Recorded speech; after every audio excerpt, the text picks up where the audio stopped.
요한계시록 전체를 이해하는 데 있어서 11장에서부터 12장으로 넘어가는 이 대목이 너무나도 중요합니다. 별표 5개입니다.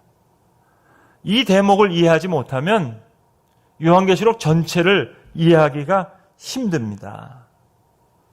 요한계시록 11장은요, 죽은 자에 대한 심판의 얘기가 다 나오고요. 그리고 증인에 대한 보상과 함께 하나님의 성전이 열려요. 언약궤가 보이거든요. 언약궤, 하나님이 계신 곳이잖아요. 그 언급으로 이야기가 다 끝나요. 만일 사도 요한이 요한계시록 11장으로 해서 계시록을 다 끝맺는다 하더라도 이것은 적절한 종결이었다, 그렇게 생각할 수 있는 그런 결말이에요. 계시록 그렇게 읽으셔야 됩니다. 12장부터는 사도 요한이 더 많은 표징을 보여주기 위해서 초기 단계로 되돌아가서 지금까지 설명한 것을 다시 설명하는 거예요. 그걸 어떻게 할 수 있느냐? 12장 앞부분에 보시면은요, 사도 요한이 메시아의 출생과 그리스도의 사역 얘기를 한다고요. 그러니까 12장에 예수님께서 태어나시고 이 땅에서 하신 사역의 내용이 나와요. 그렇게 12장을 이해하면 아하, 요한계시록이 이런 내용이구나. 6장부터 11장까지 지금 7봉인과 7나팔의 얘기가 있었잖아요. 그럼 이 얘기가 예수님 태어나시기 이전에 일어난 일입니까? 그게 아니잖아요. 그러니까 요한의 환상의 순서와 시간의 순서는 같지 않다. 요한계시록에는 3장면이 나옵니다. 첫 번째 장면, 여자와 붉은 용. 두 번째 7절부터 11절은 미가엘 천사와 또 용의 부하들. 그리고 다시 13절부터 18절까지는 붉은 용과 여인의 모습이 다시 나옵니다. 한 장면 한 장면 보겠습니다. 자, 첫 번째, 여인과 용이 나왔습니다. 자, 여기서 중요한 것, 세메이온, 알로세메이온. 요한복음에 매우 중요한 에 등장하는 그 세메이온, 표징의 의미로 이제 12장부터 마치 새롭게 다시 한번 요한복음을 통해서 예수 그리스도의 복음을 새롭게 말씀하시듯이 요한계시록 12장에서 지금까지 11장까지 이야기했던 말씀을 새로운 표징으로 새롭게 다시 설명하고 있습니다. 첫 번째 장면은 메시아의 탄생과 헤롯 왕이 예수를 죽이려고 하는 내용을 연상시킵니다. 마태는 이것을 역사적인 사실로 그대로 기록하였지만 오늘 요한은 마치 그림 언어로 한 편의 그림으로 용이 여인이 낳으려고 하는 아이를 삼키려고 하는 모습으로 그렇게 그리고 있습니다. 그리고 이제 중요한 12장 5절 압축적으로 여기 예수 그리스도의 사역을 한 절로 설명하고 있습니다. 장차 쇠지팡이로 만국을 다스릴 분 예수 그리스도죠.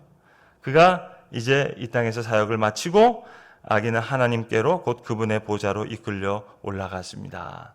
12장 5절, 이제 요한계시록을 이해하는 열쇠가 되는 구절이라 하겠습니다.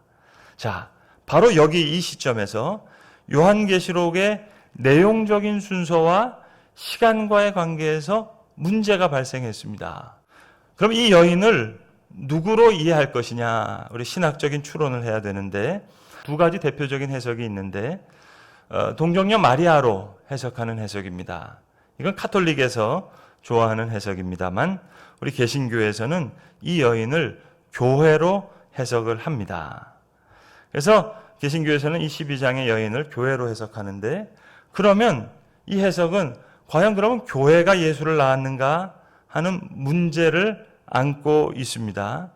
그러나 그거는 큰 문제가 되는 것이 아닌 것이 이건 묵시문학이기 때문에 우리 여인과 두 증인을 교회의 모습으로 그리고 이제 13장에 나오는 두 짐승과 이 붉은 용을 이제 사탄적 삼위일체의 모습으로 그래서 이 사탄과 우리 성도들 교회의 신앙적인 싸움으로 그렇게 묵시문학적으로 표현한 표현이다. 이렇게 우리가 이해하면 교회가 예수를 낳았는가 하는 그런 문제는 지엽적인 문제가 되겠습니다. 그리고 하늘에 큰 표징이 나타났는데 이 표징이 세메이온이라고 하는 헬라어인데 심볼이라는 뜻입니다. 사인이라는 뜻입니다. 요한복음에서 나타나는 대단히 중요한 개념입니다. 그래서 요한 신학을 공부하는 신학회의 학술지 이름이 세메이온이라고 쓰여질 만큼 요한복음에 나타나는 중요한 단어가 세메이온, 표징인데 여기 한 표징이 나타났습니다. 그래서 여자와 붉은 용의 그림으로 지금 설명하고 있는 첫 번째 그림이 나타났습니다. 그 여자가 해를 둘러 걸치고 그 발 밑에 밟고 12별이 박힌 면류관을 머리에 쓰고 있었습니다. 그 여자가 아이를 베고 있었는데 해산의 진통과 괴로움으로 울고 있었습니다. 또 다른 표징, 알로세메이온, 또 다른 심볼이 지금 나타났는데, 하늘에서 나타났는데 머리 7개와 뿔 10개가 달린 커다란 붉은 용 한 마리가 있는데 그 머리에는 왕관을 7개 쓰고 있었습니다. 그 용은 그 꼬리로 하늘의 별 3분의 1을 휩쓸어서 땅으로 던졌습니다. 꼬리로 하늘의 별 3분의 1을 휩쓸었다. 그만큼 권세가 있다는 이야기겠죠. 하늘에 수억 개의 별이 있는데 여러분 태양 하나만 지구에 떨어져도 박살이 날 겁니다. 그러니까 이것을 그 별 3분의 1이 아니라 이것은 묵시문학적으로 보아야 될 것입니다. 근데 그 붉은 용이 이제 막 해산하려고 하는 그 여자 앞에 서서 그 여자가 아기를 낳기만 하면 삼켜버리려고 노리고 있었습니다. 마치 마태복음에서는 헤롯 대왕이 이제 그 아기 예수를 죽이기 위해서 여러 가지 일들을 하죠. 그런 그 글로 표현된 일이라면 마치 요한은 하나의 그림으로 그런 장면을 설명하고 있는 것 같습니다. 헤롯 대왕이 베들레헴에서 난 어린 아기 예수를 죽이려듯이 지금 이 용도 해산하려고 하는 그 여자 앞에 서서 그 여자가 아기를 낳기만 하면 삼켜버리려고 노리고 있었습니다. 자, 이제 중요한 5절의 말씀입니다. 마침내 그 여자는 아들을 낳았습니다. 그 아기는 장차 쇠지팡이로 만국을 다스릴 뿐이었습니다. 우리 세번역에는 여기 관주가 되어 있습니다. 시편 2편 9절의 말씀을 인용하고 있다. 요한계시록 2장 27절에도 이 시편 2편 9절의 말씀을 인용했는데, 자, 이 아이가 누구냐 하는 겁니다. 자, 우리는 계시록 2장 27절에서 보았습니다. 새 지팡이로 만국을 다스리실 분 예수님이죠. 이 아기가 낳은 이 아들이 누구냐? 그것을 해석하는 것에 따라서 이제 요한계시록의 열쇠가 풀린다 하는 말씀을 드렸는데, 이 아기 예수님의 지금 사역을 5절에서 한 절로 다 요약하고 있습니다. 벼랑간 그 아기는 하나님께로 곧 그분의 보좌로 이끌려 올라갔습니다. 그러니까 5절에 예수님의 사역을 한 절에 다 요약하고 있습니다. 그 여자는 광야로 도망쳤습니다. 거기에는 1260일 동안 사람들이 그 여자를 먹여 살리도록 하나님께서 마련해 주신 곳이 있었습니다. 이렇게 첫 번째 장면에 이제 여자와 용의 모습이 나왔습니다. 미가엘과 용의 장면입니다. 이 장면은 어떤 신학적인 의미를 가지느냐? 12장의 천상의 전쟁은 도대체 무슨 의미를 가느냐? 그 의미는 그 사건 이후에 나타났던 찬양을 통해서 그 승리의 의미를 설명하고 있는데, 자, 그리스도의 권세가 나타났습니다. 그리스도의 권세가 나타나서 어린 양의 흘린 피와 그 증언한 말씀을 힘입어서 악마를 이겨냈습니다. 자, 이미 온 우주에는, 코스모스에는 그리스도의 승리의 권세가 가득 차 있습니다. 그런데 그 용이 이제 땅으로 쫓겨났습니다. 그렇기 때문에 잠시 동안 이제 화가 나서 그 용이 땅과 바다에 이제 돌아다니면서 큰 권세를 가지고 엄청난 일들을 할 거예요. 그래서 땅과 바다는 화가 있다, 이렇게 이야기하고 있습니다. 천상 전쟁의 의미는, 그 의미는 그리스도의 궁극적인 승리를 의미합니다. 천상의 전쟁은 저 은하계 너머 어느 안드로메다 은하 근처에서 일어난 전쟁이 아니라 예수 그리스도의 십자가와 부활을 통해서 이미 온 우주적으로 유일회적인 사건으로 궁극적인 승리가 온 우주에 충만했다 하는 그 의미를 보여줍니다. 그래서 예수님과 싸운 것이 아니죠. 예수님은 이미 승리하셨기 때문에 그 보혈과 말씀의 증언을 힘입어서 온 성도들이 이길 수 있습니다.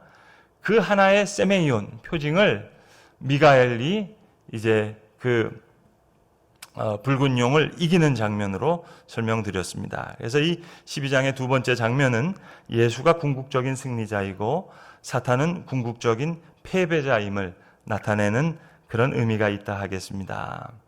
자, 두 번째 장면입니다. 두 번째 장면은 미가엘의 천사들과 용과 용의 부하들의 장면이 지금 나타나고 있습니다. 그때 하늘에서 전쟁이 일어났습니다. 미가엘과 미가엘의 천사들은 용과 맞서서 싸웠습니다. 용과 용의 부하들이 이에 맞서서 싸웠지만 당해내지 못하였으므로 하늘에서는 더 이상 그들이 발붙일 자리가 없었습니다. 자, 누가 이겼죠? 미가엘과 미가엘의 천사들이 이겼습니다. 용은 졌습니다. 그래서 9절에 그 용을 설명하고 있는데 큰 용, 드라칸, 거기서 드래곤이라는 말이 나왔습니다. 또 그 옛뱀, 우리 에덴 동산에서 아담과 이브로 하여금 죄를 짓게 했던 그 뱀, 옛뱀, 땅으로 내쫓겼습니다.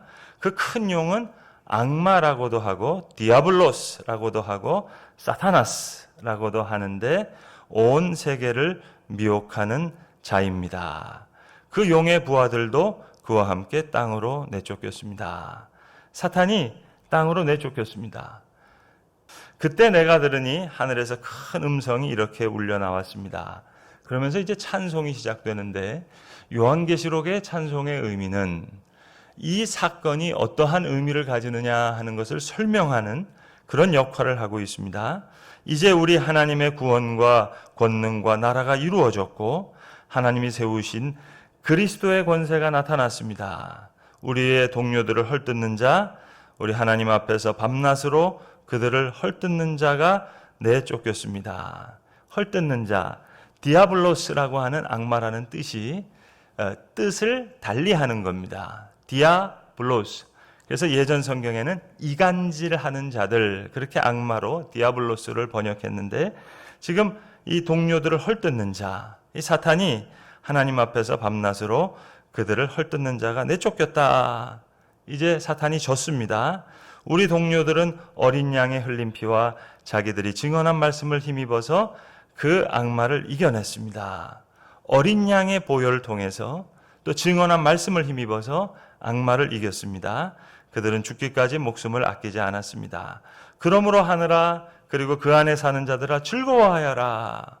이제 이겼기 때문에. 그런데 그 용이 지금 땅으로 쫓겨졌습니다. 그러니까 이 사탄이 이제 땅과 바다의 권세를 가지고 이제 괴롭힐 겁니다. 그러니까 땅과 바다는 화가 있다. 왜요? 악마가 자기 때가 얼마 남지 않은 것을 알고 몹시 화가 나서 너희에게 내려갔기 때문이다. 자, 이렇게 두 번째 장면에서 미가엘과 미가엘의 천사들이 용과 용의 부하를 이긴 장면. 자, 이제 세 번째 장면입니다. 이제 그 용이 다시 땅으로 내쫓겼음을 알았을 때 이제 여인을 다시 만나게 됩니다. 남자 아이를 낳은 그 여자를 쫓아갔습니다. 그러나 그 여자는 큰 독수리의 두 날개를 받아가지고 광야에 있는 자기 은신처로 날아가서 거기에서 뱀을 피하여 한때, 두때, 반때 동안 부양을 받았습니다. 여기 또 3과 2분의 1 나오죠. 온전한 7이 아니라 반입니다. 잠시 동안 사탄이 괴롭히네요. 이 세상 사는 동안에 사탄이 우리를 괴롭히는 것처럼 그 뱀은 그 여자의 등 뒤에다가 입에서 물을 강물과 같이 토해내서 강물로 그 여자를 휩쓸어 버리려고 하였습니다. 그런데 하나님이 도와주세요. 땅이 그 여자를 도와주니 땅이 입을 벌려서 용이 입에서 토해낸 강물을 삼켰습니다.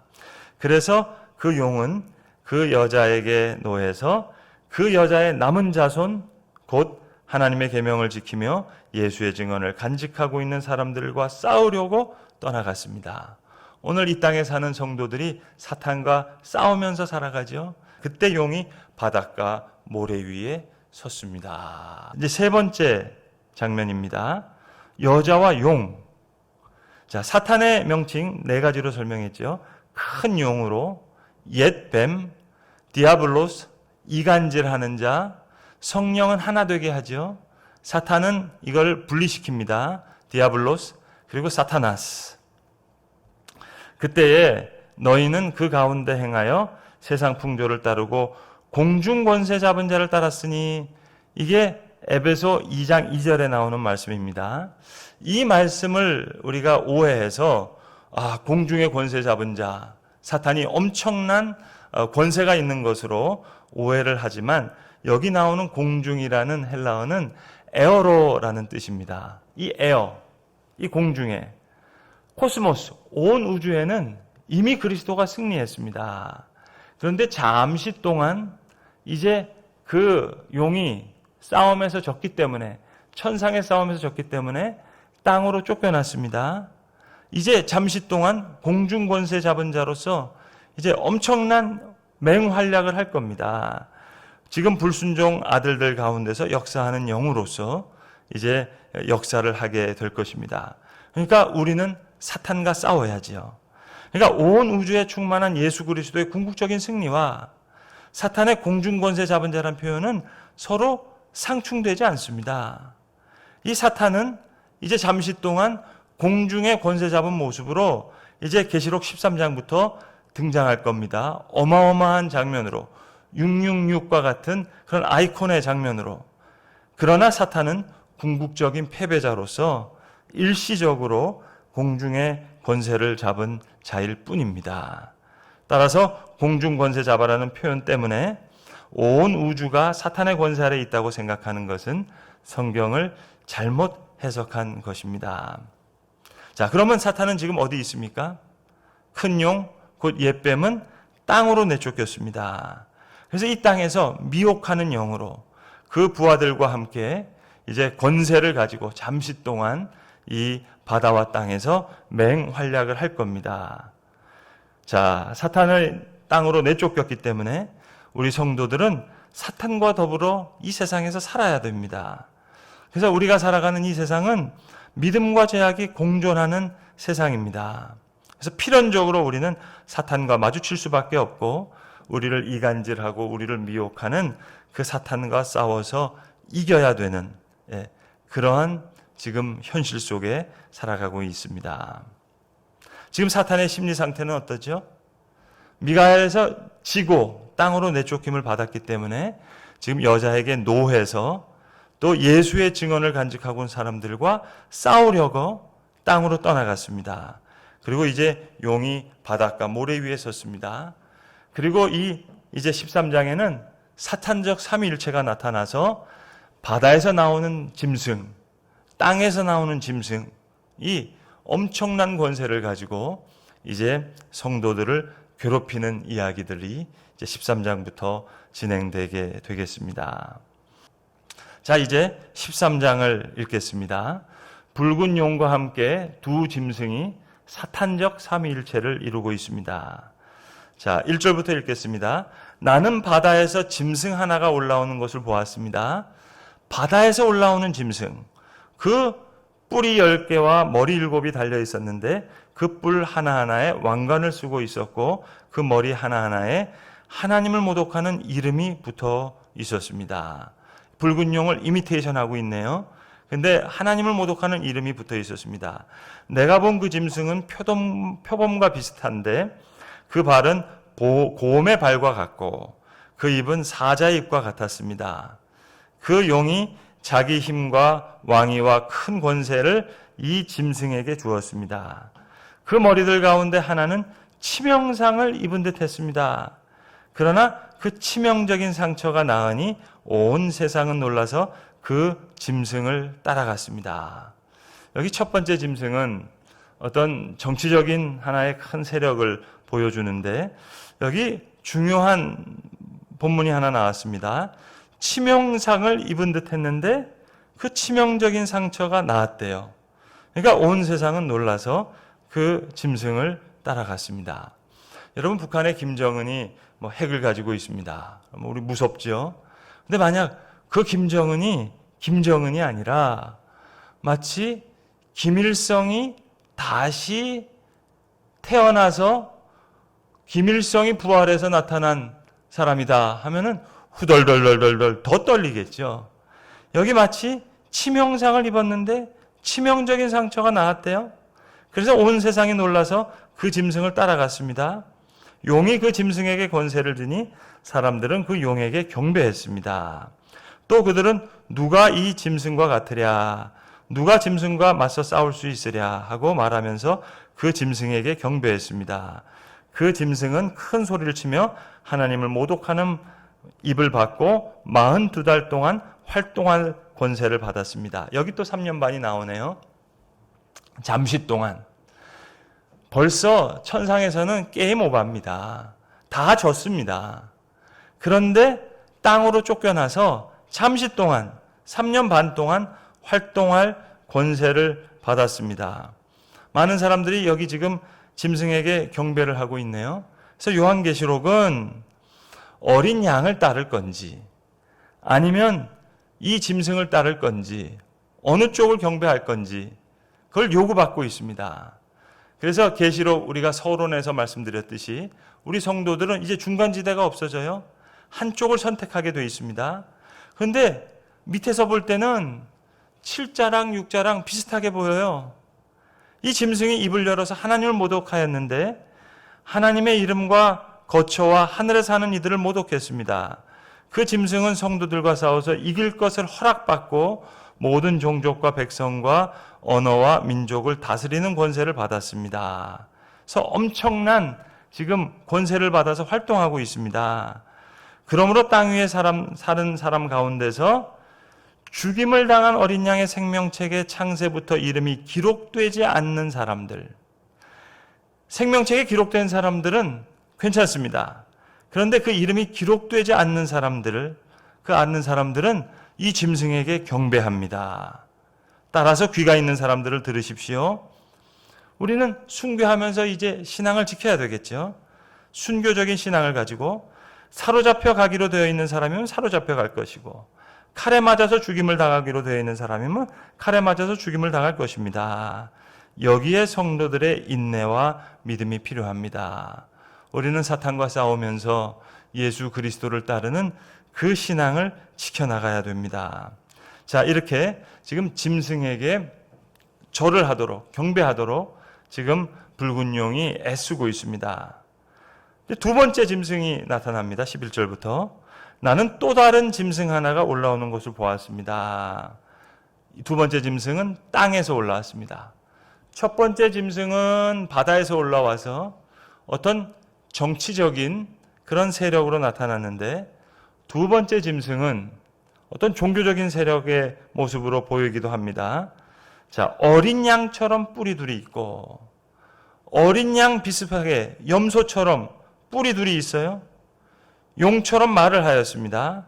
이 짐승은 첫째 짐승이 가진 모든 권세를 그 첫째 짐승을 대신하여 행사합니다. 마치 행동대장처럼 행사하면서 이 짐승은 땅과 땅 위에 사는 모든 사람들로 하여금 치명상에서 나음을 받은 그 첫 번째 짐승에게 절하게 하는 행동대장의 역할을 두 번째 짐승이 하고 있습니다. 또 그 짐승은 큰 기적을 행하였는데 권세를 가지고 있어요. 사람들이 보는 앞에서 하늘에서 불이 땅에 내려오게도 하였습니다. 우리 이미 두 증인을 봤죠.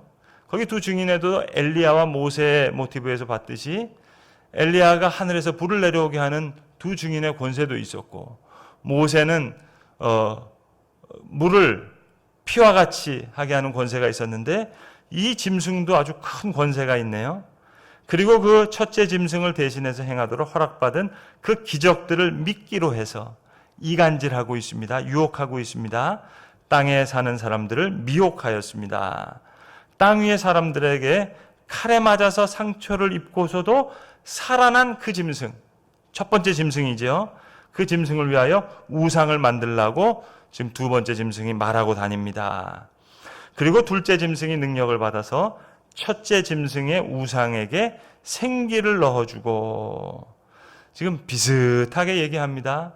우리 두 증인에게 하나님의 생기가 드러나서 그들이 이제 하늘로 올라갔는데, 여기 두 번째 짐승도 비슷한 생기를 가지고 미혹을 합니다. 그래서 짐승의 우상으로 하여금 말을 하게도 하고, 우상에 경배하지 않는 사람들은 모두 죽임을 당하게도 하였습니다. 그래서 작은 자나 큰 자나 부자나 가난한 자나 자유인이나 종이나 할 것 없이 다 그들의 오른손이나 이마에 표를 받게 하였습니다. 우리는 이전에 14만 4천을 봤을 때, 그때 천사가 나타나서 멈춰라 하면서 하나님의 도장을 가지고 와서 하나님의 새 이스라엘에게 이마에 도장을 찍어주는 장면이 나왔죠. 근데 지금 그 비슷한 행동을 하고 있습니다. 이 사람들이 오른손이나 이마에 표를 받게 해요. 누구든지 이 표를 가진 사람, 곧 짐승의 이름이나 그 이름을 나타내는 숫자로 표가 찍힌 사람이 아니면 아무도 팔거나 사거나 할 수 없게 하였습니다. 이제 천사 비스무리하게 아주 나쁜 짓을 하고 있습니다. 여기에 지혜가 필요합니다. 지각이 있는 사람은 그 짐승을 상징하는 숫자를 세어보십시오. 그 수는 어떤 사람을 가리키는데, 사람을 가리킨다고 말씀했습니다. 그 수는 666입니다. 여기 요한계시록의 아이콘과 같은 666이 나왔습니다. 세번역 성경에 보시면 여기 관주가 돼 있고, 그 관주 성경에 어떤 사본에는 616 이렇게 나와 있습니다. 우리 성경은 오리지널 텍스트가 없으니까 많은 사본이 있는데, 많은 사본, 거의 많은 사본이 666 이렇게 설명했고, 또 어떤 사본에는 616이라고 되어 있는 사본이 있다 하는 것이 세번역의 관주 성경에 그렇게 나와 있습니다. 사탄적 삼위일체, 두 짐승은 용과 함께 사탄적 삼위일체를 이룹니다. 첫 번째 짐승은 바다에서 올라온 짐승인데 하나님을 모독하는 일을 하고 있습니다. 그 짐승은 머리가 7인데 머리마다 하나님을 모독하는 이름을 가지고 있었어요. 그리고 사탄으로부터 하나님을 모독하는 입까지 받았어요. 그 짐승이 사탄으로부터 권세를 위임받았습니다. 그리고 지상에서 사탄의 대리인으로 군림합니다. 그러나 그 짐승은 42달 동안, 그러니까 한정적으로 활동한 권세를 받았습니다. 두 번째 짐승은 땅에서 올라왔던 짐승인데 첫 번째 짐승의 권세를 대신해서 행사하고 있었습니다. 하는 역할은 첫 번째 짐승에게 절하도록 하는 것. 첫 번째 짐승의 우상을 만들어서 사람들이 경배하도록 하였는데 이것을 하지 않는 사람들은 죽임을 당하게 하였습니다. 그리고 이 짐승이 사람들의 오른손이나 이마에 표를 받게 했는데 그 표가 첫 번째 짐승의 이름이다. 이 표 없이는 아무도 매매를 할 수 없는데 그 표가 666이다. 어떤 사본에는 616이다. 이렇게 기록하고 있습니다. 자, 첫 번째 짐승은 로마를 생각하게 합니다. 로마는 관용주의였습니다. 로마의 권세에 복종하면 모든 것을 다 관용적으로 받아들였습니다. 그러나 그건 어디까지나 로마에 굴복해 있을 때만 적용되는 것이고, 로마에 굴복하지 않을 경우에는 가차없는 탄압이 진행되었습니다. 사도 요한의 시대 때 특별히 도미티아누스라고 하는 황제가 황제 숭배를 강요했습니다. 그래서 그 도미티아누스는 기억 말살형이라고 하는 것을 받아서 도미티아누스의 모든 기록이 지금은 이 땅에 없어졌습니다. 그만큼 아주 흉측하게 황제 숭배를 강요했던 그 핍박에 의해서 지금 사도 요한은 반모섬에 가서 유배가 있습니다. 거기서 계시를 받았습니다. 요한에게 있어서 그 당시에 로마 제국은 그리스도의 통치를 반대하는 세상 권력으로서 적 그리스도의 화신이었습니다. 그래서 요한은 일반적인 정부 권력을 비판한 것이 아니라 자신으로 신으로 숭배하도록 하여서 하나님을 모독했던 그 도미티아누스를 지금 비판하고 있습니다. 그래서 요한계시록에서는 로마라는 단어가 등장하지 않습니다. 왜? 특정한 정부 권력을 비판할 목적이 아니었기 때문에. 그러나 로마 황제의 신격화는 하나님을 모독하는 행위였고 그 배후에는 사탄적인 권세가 있었습니다. 성경의 시간은 입체적인 내용입니다. 여기 과거의 내용도 있고 현재 우리의 모습도 있고 장차 이루실 구원의 역사의 비밀도 여기 있다 하겠습니다.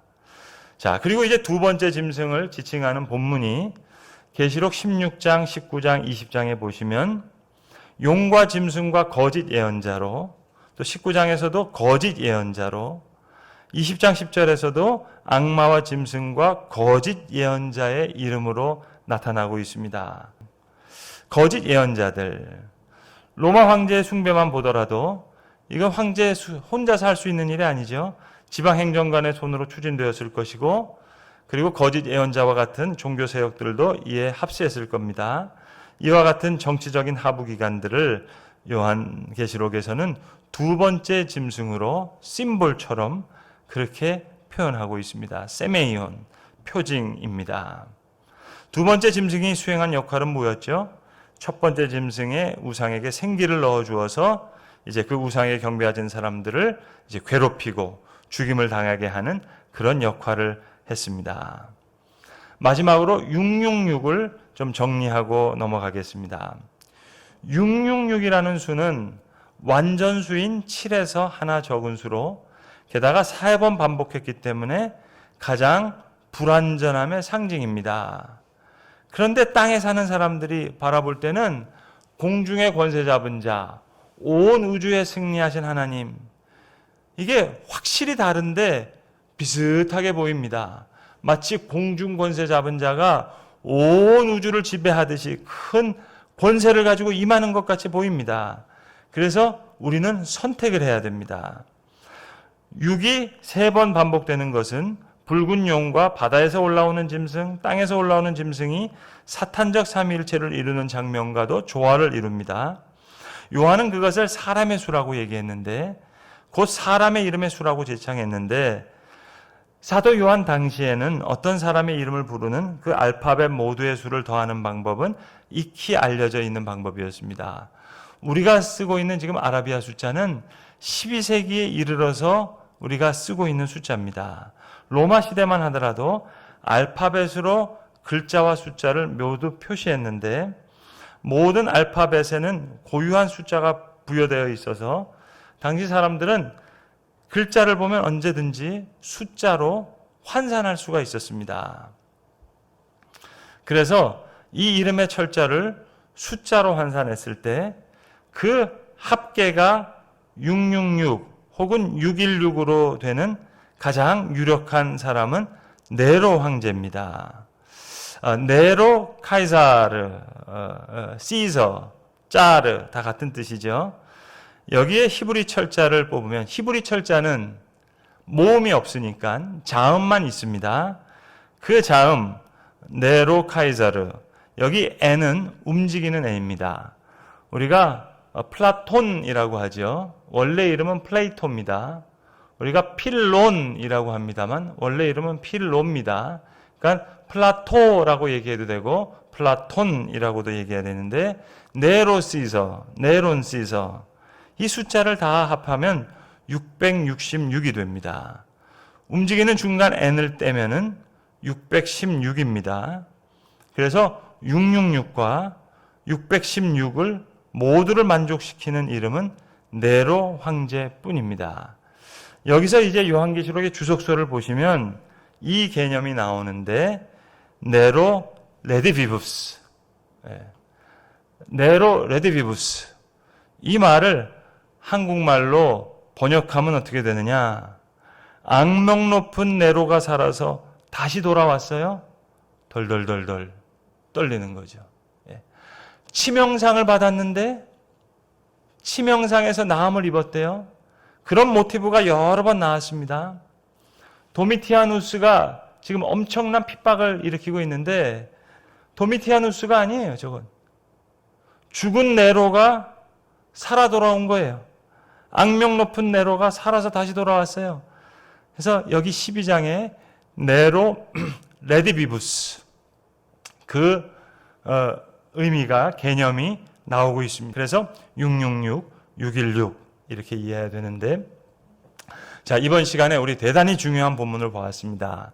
요한계시록 12장을 읽으시면서 마치 요한복음 태초의 말씀이 계시니라 하는 세메이온의 모습으로 요한복음을 읽듯이 그래서 요한복음이 다른 공간복음서와 새로운 의미를 우리에게 주듯이 요한계시록 12장은 지금까지 이야기했던 내용을 프레시한 방법으로 새로운 느낌으로 다시 설명하고 있습니다.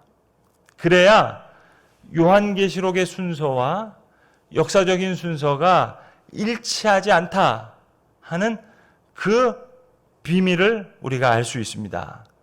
그리고 이제 여자와 용으로부터 나왔던 붉은 용, 12장에 처음 등장했습니다. 그리고 붉은 용과 두 짐승, 이 장면을 통해서 이제 여인과 두 증인, 이 증인은 어린 양 편에 서야 된다 하는 증면이 이제 나오게 됩니다. 14장부터는 이제 어린 양의 권세가 어떻게 나오느냐 하는 것을 보여주고 이제 그 승리를 할 때 바벨론은 멸망하고 새 예루살렘이 새 하늘과 새 땅으로 이 땅에 나오는 장엄한 모습을 요한계시록은 우리에게 보여줍니다. 대단히 중요한 12장, 13장을 스스로 읽으시면서 요한계시록에 대한 새로운 이해를 가질 수 있게 되시기를 바랍니다.